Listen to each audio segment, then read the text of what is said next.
Stanford University.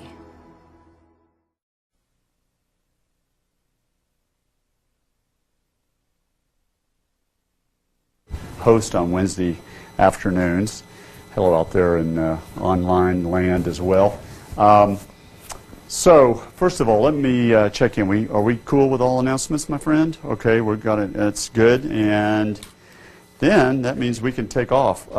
Welcome to the Draper Fisher Jurvetson Entrepreneurial Thought Leader Seminar Series, brought to you by the Stanford Technology Ventures Program and the Business Association of Stanford Entrepreneurial Students. This talk is archived for future viewing by SCPD, and the entire series is generously underwritten by our good friends at Draper. Come on, say it louder. Sing here. Yeah, make them feel the love. Draper Fisher Jurvetson, just to throw it out there. We also have a wonderful set of in-studio guests today from Notre Dame, the University of Notre Dame or Notre Dame University? Oh, exactly. So let's welcome our friends from Notre Dame. Welcome to Stanford. Also, I get to introduce our speaker today, Carlos Pereira is a graduate of Stanford as well as New Mexico. University of New Mexico? Correct. Yeah, University of New Mexico. But it's been almost 20 years that he was walking across campus as a student in our own business school. He's now president and chief executive officer of Myox, which I hope we hear a good bit about today. He's been in that job for 5 years. And his career between business school and becoming CEO of Myox included a long stint at Intel Corporation. So it is appropriate that this is the eve of Earth Day. So how many of you were alive when the first Earth Day took place in 1970? All right, yeah, I can, all right, good. So we are, I figured there was going to be the minority in the room. But it was a tremendous impact from the first day it took place 40 years ago tomorrow. But how appropriate in this seminar series, which celebrates entrepreneurship in all kinds of sectors, information technologies, medical technologies, social entrepreneurship, how appropriate we have Carlos with us today to talk about a clean tech or a green tech company. So without further ado, let's welcome Carlos back to campus. Thanks a lot, Tom. I appreciate it. Yeah. Okay, so we have a little bit of time together, and first thing I want to say is I want this really to be a discussion, so highly interactive, and we're going to kick things off here in a second. But the slide you see up here is just to remind me that I'm here to talk to you about three things. I'm going to share a little bit about the story of my company, Myox, and what we do and why we do it, the stage of development that we're at, and kind of our aspirations, if you will. I'm going to talk to you about water, not just because it's Earth Week, but because that is the focus area for Myox. But really, these two topics are only to give you context on the third topic, which is what I really want to talk to you about, which is entrepreneurship and clean tech entrepreneurship specifically. And the message, and if I was, I guess, to summarize my message or give a title to this discussion, it would be clean tech needs entrepreneurs and entrepreneurs need clean tech. And I want to talk about why that is and some of the impact that needs to happen if we're to continue the kind of quality of life that we've all enjoyed over the last couple decades. So with that, one of the nice visuals of this, besides the fact that we have the planet here, and I kind of like this idea of Myox taking on the world, is that small red thing you see underneath is a product of ours, Myox Purifier Pen. This is actually the same technology that is used in some of the world's leading water treatment facilities, and it will take virtually any water and render it safe to drink by EPA guidelines. It was actually developed for the U.S. military, and quite a few soldiers actually use this out in the field. I think there's about 70,000 of these or so deployed. But you also can get this in a sporting goods store as a consumer. And people who like it are outdoor enthusiasts, hikers, backpackers, world travelers, Peace Corps volunteers, those kinds of folks. It's a relatively expensive product, about $140 because it is military spec.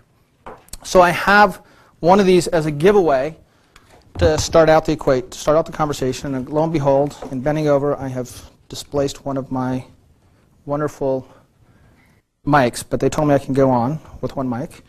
These are two mics. These aren't two jump starts in case I fall asleep up here. We can get you another mic if you want. It completely could. I think we're okay.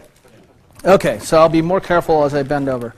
The product comes in two forms. I'm actually going to reach down. There actually is a water bottle, biodegradable, that goes with this. And the product that I'm going to give away is going to go to the person who can answer a quiz question. But to begin with, I just want a show of hands. How many people in here have started a company or have aspirations to start a company? How many of you are entrepreneurs or want to be entrepreneurs? Great, so I'm talking to the right audience. And the reason that Tom convinced me to do this is because he said there's a lot of smart people who are going to help me figure out some of the issues I'm dealing with. So the first thing I want to do is just by a show of hands, can anybody in here tell me by percentage or by number how many people on the planet today don't have access, regular access to clean, safe drinking water? The kind of stuff we put in our tap every day. Anybody by show of hands? Guesses are fine. I'm going to start right there in the burnt color. A billion. Anybody else have? That's pretty close. How about you in the white? 4 billion? 4 billion. Wow. I'm glad that is not the answer. I'm going to go with the first one. I know there's a couple folks out here, but a billion is pretty close. It's actually about 1.2 billion, or about 20% of the world's population, does not have access to clean, safe drinking water. So with that, you get a door prize. You get the opportunity to trade that product in later. I'm going to give you a chance to swap it out. There's a decision yet that you have to make before you get to keep that and walk away with it. But for now, it's yours, and the water bottle for sure is yours. So to begin with, as Tom mentioned, it's great for me to be back on the Stanford campus. And really, when he asked me to do this, I kind of came up with two feelings that still persist. One is I'm very excited about being here. And the reason I'm excited is I know there's a lot of entrepreneurial spirit and embers. I saw the show of hands. And if this discussion does anything to ignite any of those embers and give you a better sense of how to go forward with an entrepreneurial endeavor, clean tech or otherwise, I personally will consider that a phenomenal success. So as Tom mentioned, I am very ambitious. So I hope to see some really cool things happen from folks in this crowd. The second feeling, though, was one really of humility. You know, I feel humble for being here. And the reason for that is I looked at the list and I watched some of the podcasts from some of the folks who've been here before. And it's an impressive who's who. For those of you who are just getting exposure to this program, we're talking about household names of Google and Intel and others, and a lot of really neat success stories that people were able to look back and talk about what made their endeavor successful and all the lessons they learned. So great, successful IPOs. Myox is not there yet. We certainly have aspirations to do that and to make huge impact both in the people we touch and in the financial success we generate, but we're still at this stage a very resource-constrained, early-stage company. To be sure, we've had a lot of success. We have some really neat customers and success stories I can talk to you about. And we have a world-class team. We have world-class investors. We've raised over $40 million to get this enterprise moving in the right direction. And we have a lot of really positive momentum. But the perspective that you're getting from me today is really one of somebody who is still kind of in the battle, so to speak. So I can look back on some of the things, but I'm still looking forward and dealing with some of these issues. So take it for what it's worth. That is part of the setup. So let's jump into what is Myox and what do we do. I've already told you we deal with water issues. Put real simply, Myox purifies water. We make it safe to drink or swim in or use industrial or do a whole host of other things. And when I mean purify water, we take out or eliminate any of the viruses or bacteria or pathogens that would cause one to be concerned or potentially have a health issue from coming into contact with that water. That's not what's unique about Myox. There's a lot of ways to purify water. Quite frankly, you can boil water, and it does some of the things that Myox does. It's how we do it that makes us unique. And the simple way to think about this is we use our technology and ordinary salt to create a disinfectant solution that then can be put into water and it eliminates any of those pathogens that we would be concerned about. And our target market, quite frankly, is water treatment chemicals, chlorine specifically, but others as well. And there's about $20 billion annually spent on water treatment of equipment and chemicals each year, and about $5 billion of that are the chemicals that we're talking about replacing traditional chlorine in water treatment. So I have a few slides, and they're all really visual, and they're just really to prompt me as much as just to give you a quick visual of what I'm talking about. But this is an example of a customer installation. And on the top, you can see this happens to be a beverage manufacturer. It's one of the markets that we sell into. People who are producing either bottled water or sodas or other beverages. And one of the first things they do is they actually purify the water. So they get it from a municipality or some other source, and they want to make sure it's free of anything that will cause somebody to get sick. And they, in this particular case, we're using a delivered chemical. I'm not going to get into any technical terms. It's not relevant. But I can tell you that besides being aesthetically not very pleasing, it really created a huge safety hazard for the employees associated with this facility. When they took out that system and put ours in on the bottom, it became a very elegant, clean solution. And I know it doesn't look particularly high-tech, especially if you're in the back, but trust me, there's about 20 patents or so that have gone into this technology and a whole history with the Department of Energy, the U.S. military, and others developing this technology. So long history and a lot of intellectual property has gone into this. And this is kind of illustrative of why people buy from us. There's really three reasons, or three value propositions, if you will, that we provide customers. The first is safety, and I'm going to come back to that in a second and talk about why traditional chemicals pose such a safety hazard and therefore an opportunity for Miox to displace them. The second one is quality, and I'm not going to get into this in detail, but suffice it to say that when you treat water with traditional chemicals, you can get the desired effect in one sense, but create a lot of undesired byproducts. Some of that is in the form of carcinogens, some is smell and taste, and odor issues that you might associate with, say, a swimming pool, that chlorinous odor. Our systems basically work in a way that eliminate a lot of those undesired attributes.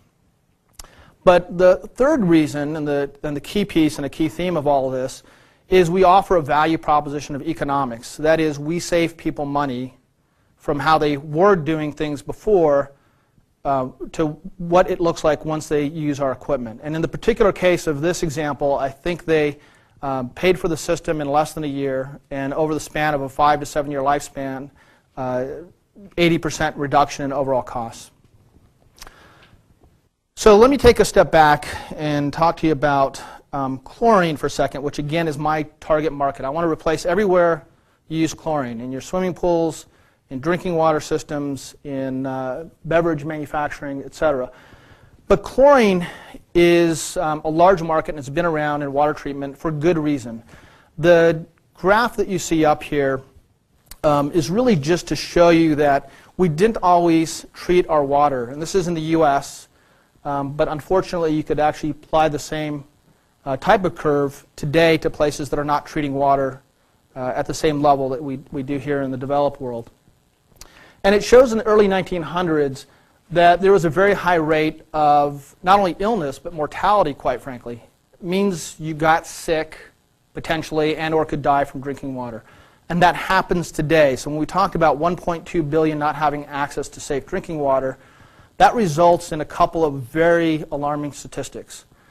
One is about 2.5 million people each year, estimates range between 2 and 5, I think, million people die. So that's about 1 in 4 in the Bay Area, more or less, each and every year from simply drinking bad water that causes them to get sick and ultimately die as a result of that illness.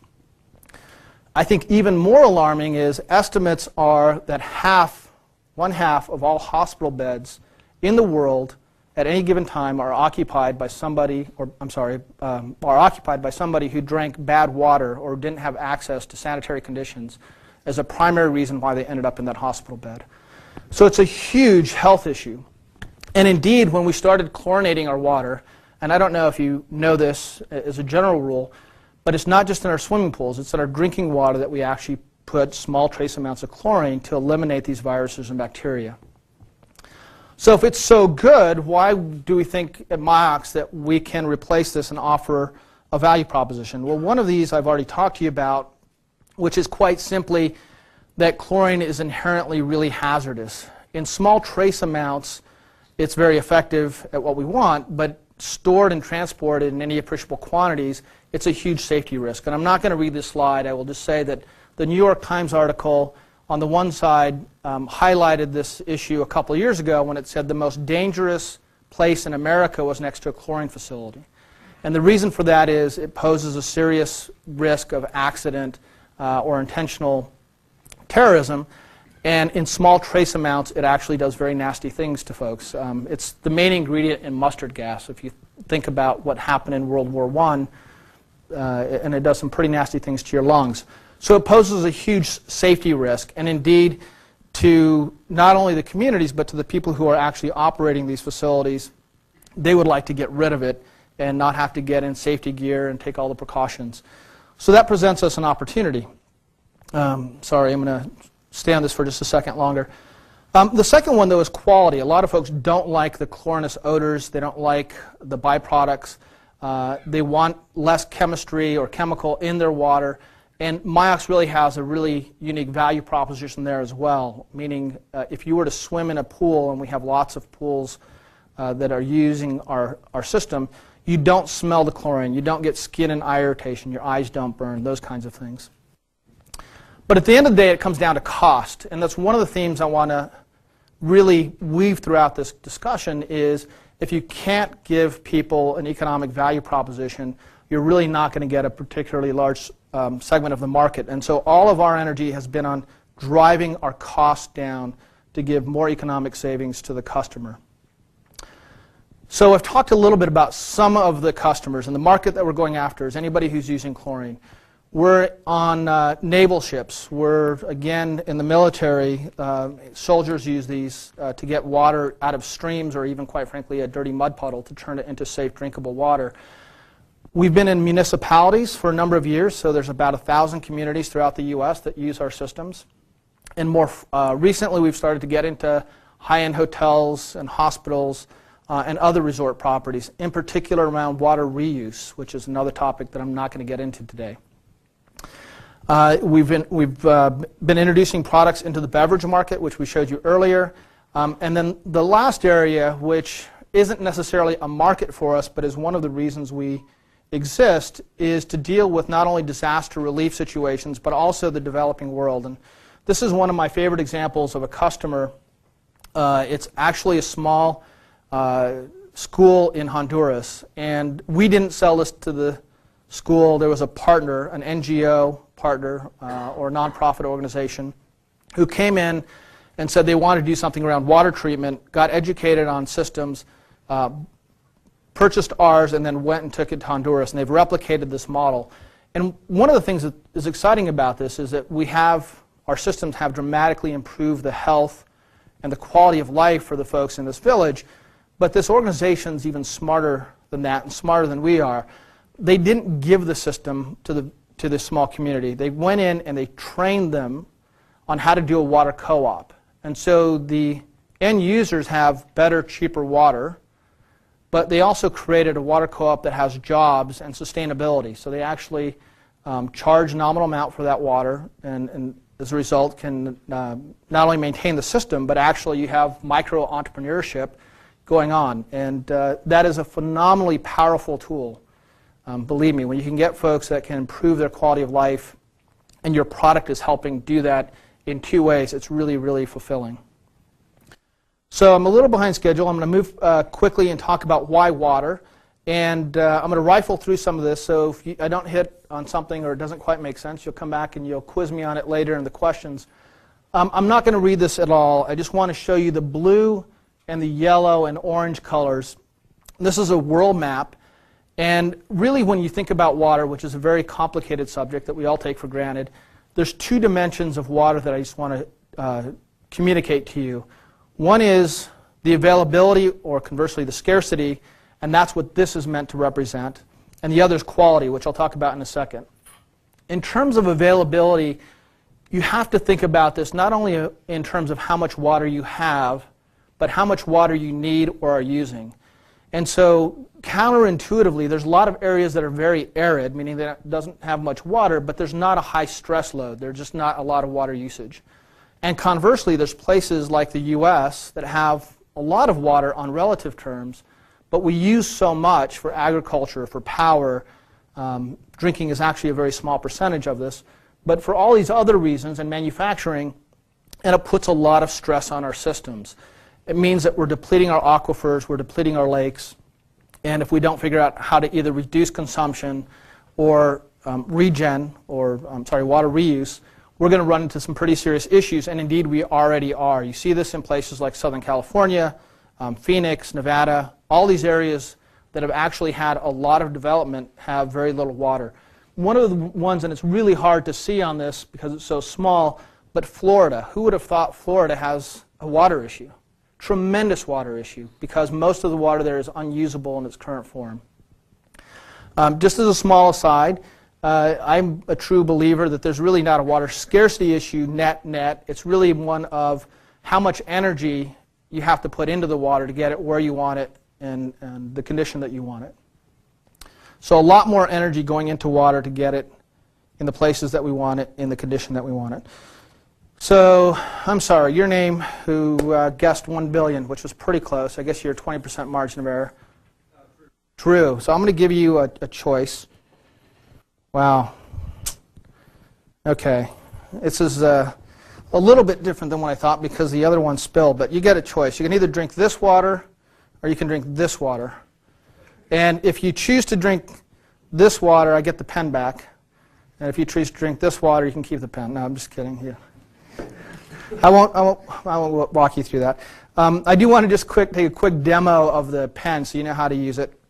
It's a personal device that uses lithium camera batteries, salt on the top, which is like our large systems, and the technology inherent in here is one of electrolysis. So we're taking the salt molecule, sodium chloride, we're stripping away electrons in simplistic terms, and we're creating other chemicals. And at the end of the process, we have a very safe but powerful disinfectant that does everything that chlorine does, but it does it much better. And it's kind of chlorine with peroxides is kind of the way to think of this. Normally what I would do is I would immerse this in water, get a little bit here. I've already done that process. And I would press a button, and we'll see if this works. You can see, perhaps some of you in the front row, a fizzing effect. It's kind of an Alka-Seltzer-like effect. That's actually just the hydrogen that's being liberated in the process. And now I have a safe but powerful disinfectant. And if I have a stir, unfortunately, but I think over a couple minutes, that should actually help change that from a really nasty-looking color to something that Drew, even you might want to drink later on. We'll see. So that's kind of how the technology works. On a large scale, we actually don't do this in little batches. We do this in high volumes. So water quality is a big issue as well, and I'm going to move off of this pretty quickly, but this is a picture of actual tap water taken from a municipal system here in California. I know the Notre Dame folks are already kind of laughing. How you guys got to drink this stuff? It's actually, don't be too alarmed, it's actually Southern California, I think, that this community resides in. But it's horrendous. It's horrifying. You would not want to drink this. And it's not just what you see in the water, it's what you actually don't see in the water that's going to cause you to get sick and potentially violently sick. This is an issue that people get increasingly. There is a lot of confusion about it, to be sure, but when they did a recent Gallup poll and they asked people what are the concerns they have around the environment, drinking water pollution was number one, more than twice as often mentioned than global warming. So water is a big issue. And the last slide I have on this, before I talk about clean tech entrepreneurship, which is the real focus of this, is water really sits at this intersection of these trade-offs. And the example I'll give is if you go back a couple of years, you can remember when we were talking about growing our way out of oil dependence. We were going to have enough corn to create enough ethanol that we didn't have to import oil at the rate that we were doing it. Turned out to be a not very well thought through idea, because when you consider the amount of water and the amount of power you had to put into that system to get something out, you had two problems. One, you were impacting agriculture and food, and two, there was actually a questionable return on that investment extraction, if you will. The bottom quote actually comes from some experts that have, or at least one expert, who has looked at the China situation, its ongoing economic development, and was quoted as saying, China, you can have more semiconductor factories or more food, but not both. Water is the limiting factor. So, again, very complicated topic. Hopefully I've touched on the major reasons why Miox is focused at water. And it gets me to the third topic, which is the most important one, which is clean tech entrepreneurship and why entrepreneurs need clean tech and clean tech needs entrepreneurs. And I heard Tom, or Professor Byers, talking earlier about how Miox wants to achieve scale. I think that's a great way of putting it, but in my terms, the reason most people choose to be entrepreneurs is because they want to have an impact. They want to make some kind of impression. And just as a quick digression, impact really has a couple of key dimensions. And what I mean is you can have a very profound impact on a small number of people and have a significant impact. Or you can have a very small impact but a very broad reach and also create quite an impact. But in reality, and one of the reasons I think clean tech is so compelling is what a lot of entrepreneurs look to do is have world-changing ideas on a very large basis or platform. And clean tech just flat out offers more of these opportunities than just about any other technology area that I can think of. Or put in completely different terms, does the world need faster downloads? Probably not. We certainly appreciate them. Do we need better social networking sites? Probably don't need them. Do we often value them very highly? Of course. But we do need power. We do need water. We need these things to continue the quality of life. So there really aren't small plays. There may be niche plays, but there really aren't that many small plays in the whole clean tech environment. And I chose water because I could not find something that I thought had was in more need of having a real significant impact. I keep wanting to go down to this last slide, and there actually isn't one. It's just a wrap-up slide, so I apologize. So, with that, let me tell you that I think clean tech entrepreneurship is both a lot easier on the front end and a lot harder on the back end than other forms of entrepreneurship. Now, let me explain that. And I think the differences in what I'm about to tell you is relevant, particularly if you're thinking about founding a clean tech company or following somebody into a clean tech company. You should do it with eyes wide open. It's easier for that first reason. It's because entrepreneurs want to have an impact, and because you as an entrepreneur or as a founder or as a leader within an entrepreneurial company, that's not enough. You need to attract a team that's equally capable and motivated to want to have that impact and share in that vision. And when you have a clean tech idea, it's usually easier to have that kind of compelling reach. And I'll give you a personal example of this. Several years ago, when I started at Miox, I knew I needed a really high-quality product development person. And I knew exactly who I wanted. It was somebody I had worked with at Intel, really well-qualified young man, 3 technical degrees from MIT. I did not hold that against him. It wasn't Stanford or Notre Dame. But just a really talented individual I had worked with, and I knew he had the skills and the attitude that would be critical to us at Miox. One small problem was he was already out of Intel working for a small but very high-profile, well-funded solar company. And I approached this person on a personal relationship, and I said, hey, come take a look. And he spent an afternoon. And at the end, he said, I love the technology. I really like the team. I'd really like to work with you again. I cannot leave the solar company. We're doing world-changing things, and I have a positive social impact. And thank you very much. It's not going to work out. Starting to from the bottom up. So I gave him one of these pens, and 3 months later, he came back and he said, hey, is that opportunity still available? I jumped at the chance. I hired him, and he's been tremendously key to our success since. But later on, I learned what had happened. He got hooked. And the way he got hooked was he went to South America with his family and lived in a situation where he did not have access to drinking water on a daily basis. His was the only family that did not get sick over a couple of weeks. And he started not only treating his family's water, but that of the communities that he was in. And he saw firsthand the kind of impact that could have. So he came back, and later on I actually learned that solar company had offered him more money, but we gave him something that they couldn't, which was an even bigger emotional or moral paycheck, if you will, in the equation. And so to the degree that you want to have an earth or world-changing idea, it's great that you can enlist other folks, and you just need to be aware of that power, because it is a really powerful mechanism. People want to make a positive impact, at least entrepreneurs. So I could go on about all the neat positive aspects, but let me give you a couple of the downsides as well, because there are some downsides. And the simplest way to put this is, it all comes down to cost. I wish the world worked in a way that we all bought the products that made the most sense for all of us. But at the end of the day, there's a financial impact. And a lot of people forget that in clean tech. They come up with these world-changing ideas, and folks say, hey, I want to go follow that, I'm compelled. And nobody ever stops to think about the fact that it's twice as expensive and has all kinds of other complications, and people are just not going to buy it, at least not in mass quantity. You can always find some people, by the way. I kind of sum it up this way. Some people are willing to pay more to get less, if it's the right thing to do. But most people want it the inverse, right? We all want it the inverse.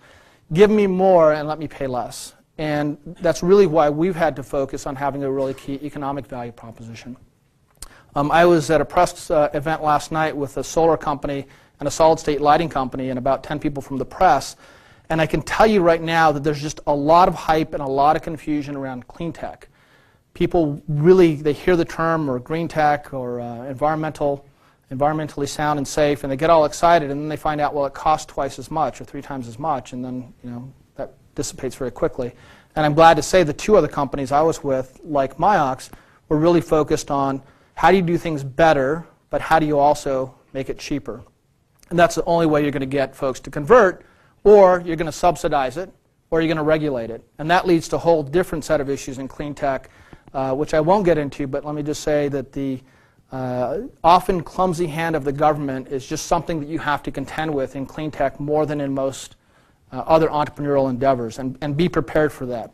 And by the way, I think that's been a shock to some of the venture community that's invested, that all of a sudden, not only do you have to pay attention to regulation, you may actually have to go influence it, and that has a whole set of, another set of implications. So there's a couple of real downsides to clean tech, and the fact of the matter is, the one that I haven't hit upon yet, that I'll share with you now, is you have a lot of momentum in these industries, and it's really hard to go change people's perspective. I think solar's done a great job, again, because of a lot of regulatory and publicity reasons, but even that faces a very steep uphill battle. In our particular industry, we have folks that have been doing it the same way for years and years and years, and getting people to change when they've done it this way for 20 or 30 years is just difficult. And the quick personal anecdote I'll share with you on this is, when I first took over at Myox, and I'm in the water industry, I had the opportunity or I was invited to go to a trade association where there were going to be executives, about 30, from other water companies, from really small to GE. Actually, I think there was actually very few small companies. There were mostly GE and Siemens and ITT and people like that. So I jumped at the chance. It was in Chicago in the middle of the winter, but I really wanted to go network with all these fellow executives in the water industry. And when I got there, we did intros. And within about 10 people, I realized 2 things. One was everybody else knew everybody.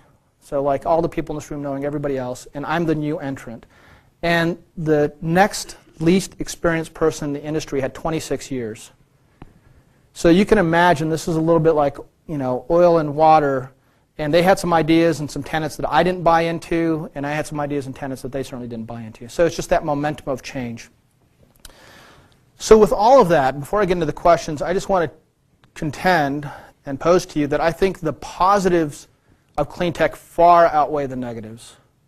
And it's for that same reason, that same compelling reason to want to make a difference. When you start an endeavor, and whether it's a clean tech endeavor or it's an IT or SaaS company, whatever it is that you think you want to start up, it is going to be tough. There are going to be days where you think the whole world is conspired against you. There are going to be days like I have where I get out of bed and I think, oh my God, we're heading off a cliff. It's just the way it is. When you have a small enterprise, it's very fragile. And it's those reminders that you get from time to time that keep you in the game and keep you fighting and keep you working crazy hours and traveling all over the world, et cetera. And sometimes it happens in the form of a key customer win, and we've had some of those, and actually I was fortunate to have a really good stretch over the last several months. We'll get a big order, and you breathe a sigh of relief. That usually lasts about an hour or two, and then the investors remind you that that's now the new expectation. But sometimes you just get reminded of this when other people come in and see the value that you can bring. And the last story that I'll share with you was a few months ago. Actually, I guess it's now about 6 months ago, because it was in 2009 when things were still kind of shaky for us in terms of some of the customer orders that had been delayed. We got a house call or a company call from a doctor. And the situation was, this was a personal physician of one of our employees whose spouse was pregnant. And they explained what Myox was doing, and the doctor said, hey, I'd love to come in and just get a tour. So this doctor came in and was looking at some of our new products, and she remarked to the employee who was giving the tour, wow, you must be really proud to work at Myox. And I was kind of standing over there. It was in our labs. And so it really caught my attention. I thought, well, that's an interesting comment. I wonder how my employee is going to respond. And they looked at the doctor and they said, well, yes, I am very proud to work at Myox, but I'm curious, why do you say that? And they said, well, I became a doctor to save lives, and I can do that one at a time. But the products that you've created and are creating can save thousands and even millions. So talk about an energy recharger. So with that, I want to have Q&A, and I took a few more minutes than I thought, but I want to close just the formal remarks with a quote, and it's not from a clean tech company. It's actually from a company I worked with for a number of years, as Tom mentioned. And this is the only slide I'll read, which is, don't be encumbered by history, go out and create something wonderful. And Bob Noyce certainly did that at Intel. It's one of the things I'm very proud of is my time at Intel. It really, in my mind, wasn't about PCs. It was about enabling people to get information. So with that, I'm going to stay away from the Notre Dame side. And no, I'm just kidding. I just want to have questions and discussions, and we have a few minutes. So what do you guys think about this? Yeah. Coach. Yes. Oh, okay. So I know one of the problems with third world countries and water infrastructure is maintenance, and I was just wondering, like, what sort. I mean, obviously, it doesn't look like that requires much maintenance, but I was just wondering. Can you repeat? Yeah. The question is, our product or water systems in general could require maintenance, and in the developing world, what does that look like? One of the neat things about our product is the only source of feedstock it requires is salt, and salt's pretty ubiquitously available. It wasn't always that way, but today you can find it just about anywhere. And then the ongoing maintenance of the systems can be very simple. It doesn't work that way in our high-end systems, but we do have units that are really designed to run off of solar, that are really designed for that type of environment and require very minimal maintenance. But you still want somebody to watch the system, to continue to make sure you're giving it an examination and taking care of it, if you will. And that's one of the reasons I like this Honduras example is there's countless examples of people, not just in water, but in other areas, solving somebody's problem and walking away, and 6 months later that problem is right back. And that's really one of the fundamentals I believe in. You have to couple this with micro-enterprise and other things to get people to really change their behaviors. But from a technology standpoint, it's pretty simple. There was a question over here. Yes? Well, how do you align your corporate strategies with non-market factors? I guess there are a lot of non-market issues that within the industry that you are in, you have to be really cautious and work actually around. So let me repeat the question, make sure I understand it as well. So how do we deal in our strategy with non-market factors? Yes, I mean, your corporate strategy. And, well, like, let's give you an example. Like, you can probably have governments of the world to look into your product and, try to make a better life for their citizens. Yes. Have you ever thought about Yes, we have. And I think your question, when I heard the second part, is would we, for example, look at a government-related opportunity that may not be as lucrative as an industrial opportunity? We do that all the time. We're very conscientious that it's a balance and that if we don't grow the company, our ability to have resources is limited to go do some of the other things. But I'll give you two examples. One, post-Katrina, we had a lot of employees that I was not going to say no to them. They just came together and said, we want to go help. And how we did that was we donated a small amount of equipment, but our partners, our distribution partners and others bought our equipment to go donate. And then we went a step further and we said, we've learned this from previous disasters when we helped post-Katrina, post-tsunami in Indonesia. It's not enough to get our equipment there. You actually have to make sure somebody's using it. So in the Haiti situation, we partnered with key organizations that we knew could get the equipment from the plane to the hospitals to actually put it in use. So it did take a lot of time and energy, but it was, we were just channeling that energy. Another example, for the government, we actually just sold 170 systems. So there are 170 communities in Mexico, one of the poorest regions, that will get state-of-the-art water treatment. But the government was one part of it, and a key corporate partner, a Coca-Cola bottler, was the other group in making that happen. But we do. I mean, it is an important part of it, and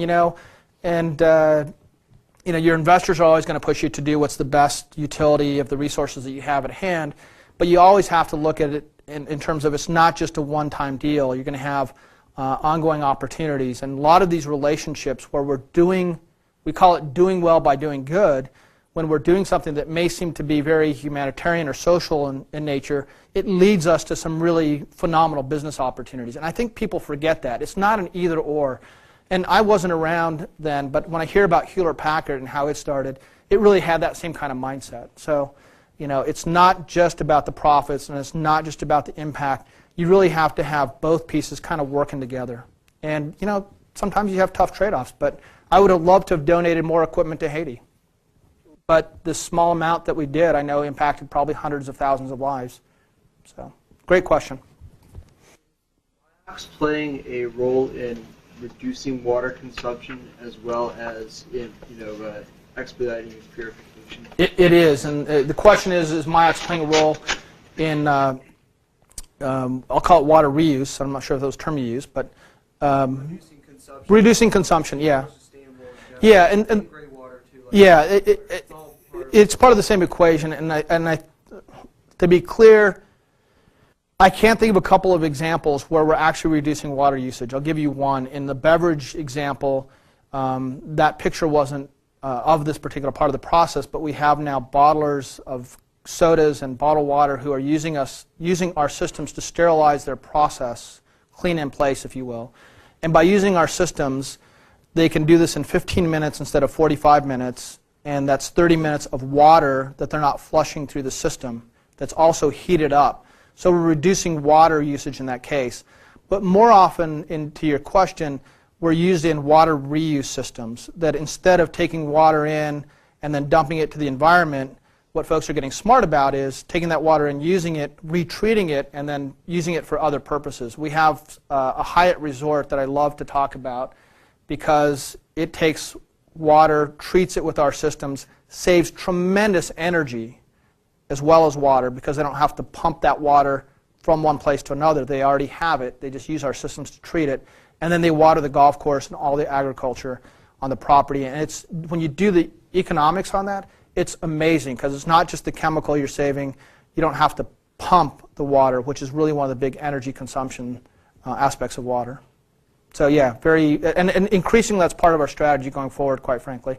You're going to see us on water reuse systems, even capturing rainwater harvesting and making it safe. A big area and opportunity. Does that answer your question? Okay, thanks. In the back? Yeah, so what do you see as the main obstacle in deploying this technology worldwide to places where they don't have drinking water?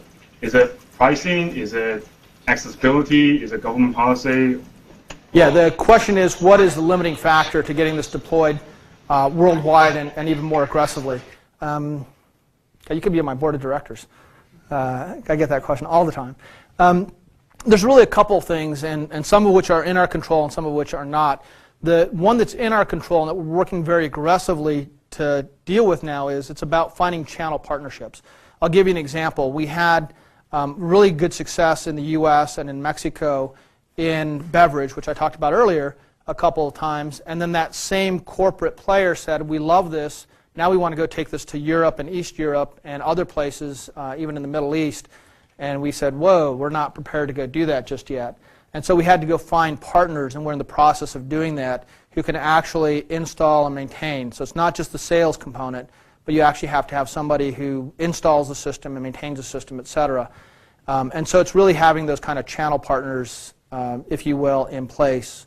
But our strategy has been find the customer, prove that the application works, and then let's bring the channel partner or the distribution strategy to the table where somebody sees that there's a real opportunity and there's customers who want the product. Second, yeah, following question? Yeah, so companies like GE or Siemens who already have existing channels in those countries, right? Have you thought about licensing technology to them? Okay, now I'm getting to get worried that you're actually sitting in our board secretively. The question is, are we actually talking to large players like GE and Siemens about licensing the product? And indeed we are. Not to be specific about it because this is work that's still in process. But yeah, for us, we know that we cannot get to all of these markets simultaneously, and that one of the best ways to do it might be to license as well as to provide distribution access. Siemens is a company we're very close to. Several of our key executives and one of our board members were part of the Siemens network at one stage. But we talk with all of those large companies, and that is a key part. And that's one of the issues of scaling up a clean tech company, right? It also gets to that earlier comment that I said, people like to buy from people they know, and clean tech industries in general, because of that momentum factor I talked about, it's even more important to think about who you're selling with or through, because their brand name actually means a lot in some cases. Not just because of who they are, but because people are resistant to change. But if it's good enough for GE, or if it's good enough for Veolia, or it's good enough for Siemens, then it says something about the product quality. So that is a big part of the strategy. Yeah, in the back. Curious how you think about, in your sector of the clean tech industry, you're in a sector that you have the ability to have a technology that can be tested in a relatively low capital intensive manner relative to the rest of sort of clean tech. Mm-hmm. And I'm just curious how you think about, in terms of actually testing a technology and where you'd want to focus, if you thought about those two things in the sense of, it could cost $100 million to test a brand new solar technology. Mm-hmm. It still has the same binary outcome of go or no go versus something where you can test it on a small scale. So when you say, you encourage, when you think of like long-term sustainability in the next step of the sector, can you comment on how you think the rest of the clean tech industry takes that step? I'm going to repeat your question, and I may modify it a little bit, so give me liberty, and if I'm not answering, just let me know. I think the question was, it seems like, and I think if this is your assertion, this is correct, that our technology isn't as capital intensive to test in terms of the development of the technology. It actually has a lot of rigorous testing, though, in the sense probably more than is apparent, because it goes into EPA drinking water standards. And so the military tested this extensively. For us to have public drinking water system usage here in the U.S., there's a tremendous amount of regulatory oversight and hurdles that you have to go through. So it is a very rigorously tested device, probably much more than solar and hydro and other energy-related clean tech devices that I can think of in terms of, is it certified, if you will, by the relative agencies. The other part of your question, though, I think is spot on, which is to develop the technology wasn't as capital intensive as, say, developing a new solar fab, where you not only have the technology issues to deal with, you also have the capital intensity associated with ramping up production. And I think that's one of the things that the investment community is coming face to face with in clean tech very quickly is, if you look at the way the venture capital community is set up, for the most part, and there are exceptions, it's really set up to take smaller bites at the apple, 5 million, let's see this with a couple 100,000 or a million, get to proof of concept, then put a couple million in, then we'll get to revenue, and then we'll put a couple more million in. And, you have 10 million in for a company that, if your Facebook is worth billions, but if you're, kind of a normal trajectory, maybe you're, worth 2 or 3 or 4 or 5 times that, a good outcome. And you look at a solar company, which might take 200 million on an extreme case to get ramped up, and then only to find out you're not cost competitive, et cetera. That's a really big investment chunk. And I think that has already played itself out to some degree. and the investment community is getting more thoughtful about how to either share that cost with either large companies or governments or others, or how to figure out novel ways to get to proof points quicker and more inexpensively. But that is one of the big hurdles in clean tech is you just got to look at the money in versus the money out. And if, if the bet is $1 billion bet, it better be a $10 billion potential return because, it doesn't make sense otherwise. But that's a great question, a great observation about clean tech. Sure. Just going back to, I think it was your second slide where you had the treatment system that a company had installed. And you said that the payback time for that system was less than a year. Correct. And that the company had an 80% reduction in costs over a 5 to 7 year period. But you also said during your presentation that the selling point for your product is that it's better quality over the current existing systems. So I'm really wondering about the pricing. That it seems that's not your selling. Yeah, the question is, if we provide this payback period of a year or two, or we save huge costs over the life of the product, at the same time we're offering quality enhancements and safety enhancements, you didn't say it, but I'm interpreting your question to me, are we maybe leaving money on the table around pricing? And the answer to that is sometimes, just to get the product into a new application or new customer base. So we are aggressive in our pricing in some ways, and we want to pass a lot of economic incentive, if you will, to the customer. But there are other times where flat out that's not the case, and we'll structure the deal in a particular market where we know there's a really strong need and we can price accordingly. But yeah, you have to give an economic incentive, and the longer or more entrenched the industry you're trying to displace, the bigger that price advantage has to be. And I had a rule of thumb that was given to me years ago by somebody much more successful than me. He had, I think, 6 or 7 successful IPOs at the time, and I was his CFO and he was a CEO, and he said, look, if you want somebody to change their behavior, you got to be twice as good at half the cost. It's not as good, it's not enough to be twice as good at the same cost.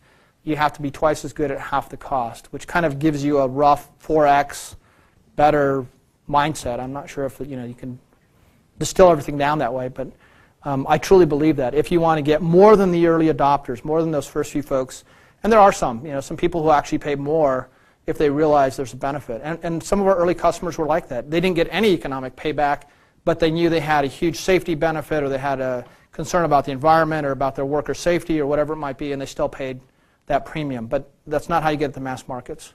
Let me just, I think a couple more questions if I'm trying to keep to two more questions, so I'll get to you in 1 second. So, yes, in the white.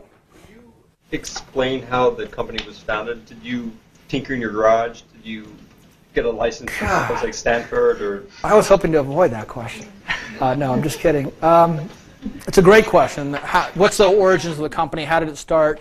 Was I tinkering in my garage, kind of like Steve and Steve with Apple, or a lot of these stories we read about? The simple answer is no. I'm actually not even the founder of the company.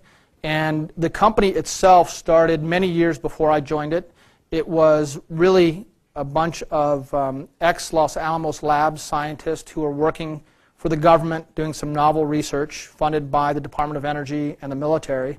And they came across this technology and this product, and they started doing what good engineers do. They started building some and selling some and building more and selling more.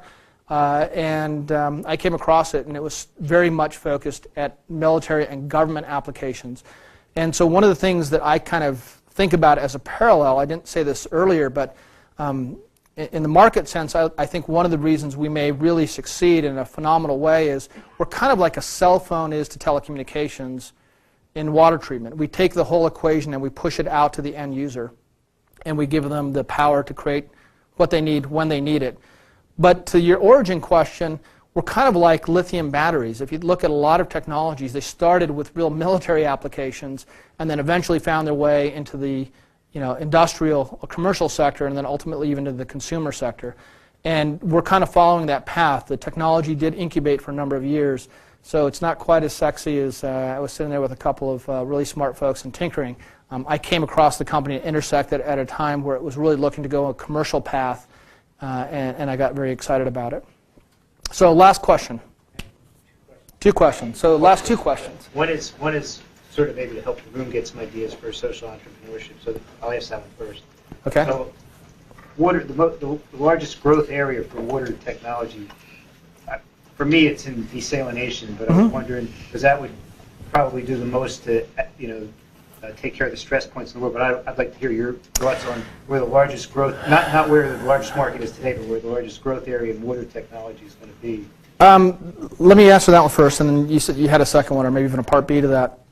I think the question is, from an environmental impact, and water specifically, isn't desalination one of the biggest opportunities to unlock water and make it more available and to solve some of the scarcity equation? I think the answer, my short answer is no, which might be surprising, but it's not that desalination doesn't have a play. It's you have to remember and start from the big picture. The world has plenty of water, but about 97% of it is tied up in the oceans. About another 2% is tied up in glaciers and ice caps. And so of the total available water, only 1% is kind of available for us to use. So a really easy way to think about unlocking more is go to the oceans and desalinate. Well, there's two problems with that. One is it's very energy intensive, even today with some of the technology, so you have to put even more energy in to get that water. And then if you want to take it any place besides the coast, you have another issue. But for a moment, let's just say there's a lot of problems you can solve on coastal cities with desalination. You also have to do something with that brine, and that is an environmental issue. And I think I am pro desalination, and we have some of our systems that sit behind desalination plants to do the final disinfection. But today's desalination technologies, as they are certainly not enough to solve the problem. And we have to think about the consumption side and the reuse side, because it's actually a lot cheaper to take water that you use once and then retreat it for use than it is to take salt water and make it ready for use. It's just much more economical. So desal has a play, and I think there's some really exciting desal companies and folks who can do it with less money, which is less energy. That's part of the equation, but you also have to solve what do you do with the brine that you get from that, and pumping it back into the ocean has a whole set of issues and implications as well. And one quick question, or yeah. let's take it offline. Sure. Yep. For a second? Yeah, I had one quick question one. about Go ahead.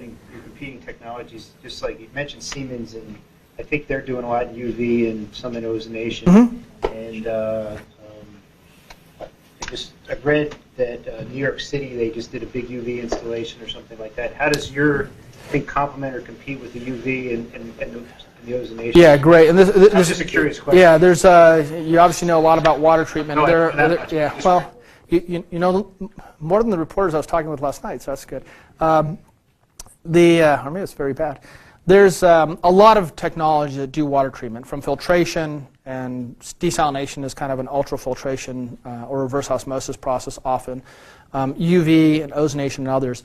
Ours is attacking the chemical side of the equation and replacing it with a better solution. There are some systems where we are behind UV and help to keep UV free from or operating better, or sometimes we actually, because UV can do some really nice things without chemical, you still haven't solved the whole equation because you haven't prevented the recontamination of that water.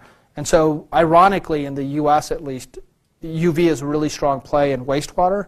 It really doesn't have as strong a hold in drinking water because it doesn't prevent the recontamination. But UV is a great technology, and again, like desal, if any of you are going to go create a really low power UV solid state system, I'd love to talk to you because we could probably put it to good use. And we are partnering with a lot of UV companies, and we partner a lot with membrane companies, actually no ozonation companies right now, but we did look at buying one once, but it's another.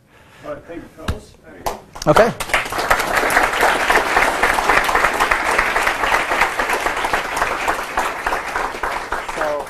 On behalf of DFJ, STVP, and BASIS, we'd like to thank Carlos for speaking for us today at ETL. Thank you.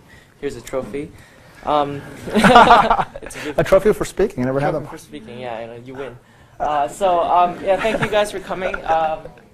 In 1 sec, you're going to flip this.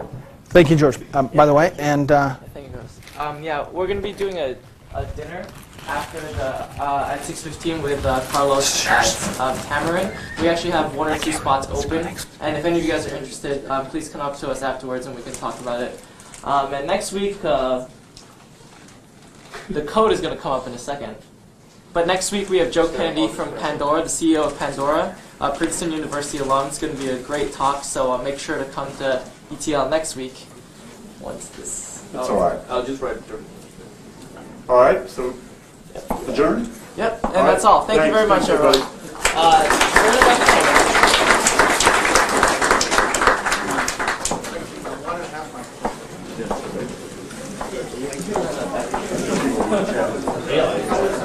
Oh, perfect.